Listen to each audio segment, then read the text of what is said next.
তারপর সন্ধ্যার সময় যখন আপনারা কাজ শেষ করে বাড়িতে আসবেন, আপনারা যখন ফোন করে বলেন যে আমি আসতেছি, তখন আপনাদের জন্য আমরা ঘর বাড়ি সুন্দর করে পরিপাটি করে গুছিয়ে রাখি। কেন? মহারাজা আসবে। তারপর আপনি রাতে কি খাবেন না খাবেন সেটা জিজ্ঞাসা করে টাটকা টাটকা রাতের খাবার আপনাকে আমরা রেডি করে দিয়ে দিই।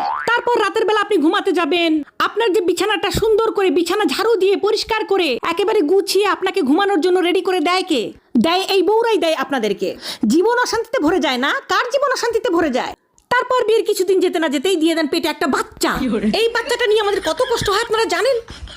সেই বাচ্চা পেটের মধ্যে 9 মাস কে পালে? আপনি পালেন? আপনারা তো খুব ফুর্তিতে বাচ্চাটা দিয়ে দিয়েছেন, কিন্তু সেই বাচ্চা আমরা পেটের মধ্যে 9 মাস পালি। পেলে সেই বাচ্চাটাকে ছোট থেকে বড় করি আমরা, গু সাফ করি আমরা, গু মদ সবকিছু পরিষ্কার করে বাচ্চাটাকে তিলি তিলি বড় করি, খাওয়াই, স্কুলে নিয়ে যাই, পড়াই। তারপরে কিছুদিন যেতে না যেতেই পরিবারের সবাই মিলে, বৌমা একটা বাচ্চার কোনো ভরসা আছে, আরেকটা বাচ্চা নাও। তারপরে আরেকটা বাচ্চা হয়, আমাদের জীবন হয়ে যায় তেনা